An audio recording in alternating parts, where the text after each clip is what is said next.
Il y a beaucoup d'idées préconçues, celle d'une économie subventionnée. Bon, quand on regarde aujourd'hui le CICE, par exemple, le CICE est un crédit d'impôt pour les entreprises qui payent de l'impôt sur les sociétés. Les entreprises de l'ESS, qui sont sur des marchés concurrentiels, ne payent pas d'impôt sur les sociétés, elles payent de la taxe sur les salaires, donc n'ont pas de crédit d'impôt.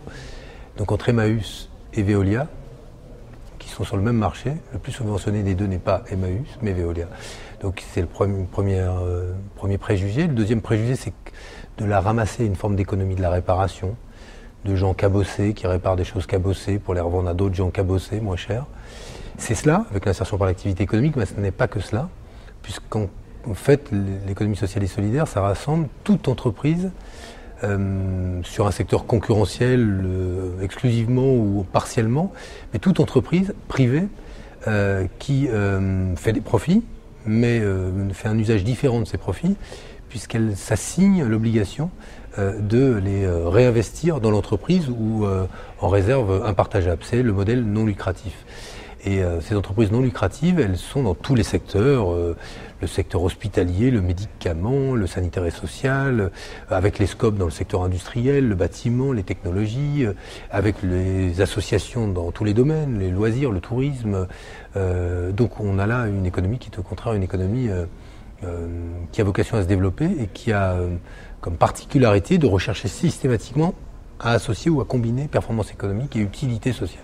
C'est aujourd'hui 2 400 000 salariés, c'est assez considérable. Dans les 10 dernières années, c'est un secteur qui a créé 23% d'emplois en plus, quand l'économie classique n'en crée que 6%. Donc on voit bien que c'est un secteur dynamique et qui justifie de manière très pragmatique qu'on ait une stratégie de croissance pour lui. La loi, c'est le 24 juillet au Conseil des ministres, à la rentrée à l'Assemblée nationale. Ça va être une loi de reconnaissance de l'ESS, de structuration avec des instruments pour faciliter son développement dans les territoires et de développement de l'ESS, enfin, avec des moyens, la sécurisation de la subvention, les marchés réservés pour l'insertion par l'activité économique, la révision coopérative, la création d'une scope d'amorçage, c'est-à-dire ça va faciliter la possibilité de reprise par les salariés de leur entreprise. Mais cette loi, elle eût été insuffisante si nous n'avions pas à côté mobilisé BPI France. Et la semaine dernière, j'ai annoncé avec le directeur général de BPI France la mobilisation de 600 millions d'euros pour l'économie sociale et solidaire pour financer de la création et aussi du développement d'entreprises de l'ESS. Quand je dis 600 millions de BPI France, comme pour 1 euro du banquier public qui a un effet levier minimum d'1 autre euro, c'est d'ores et déjà 1,2 milliard.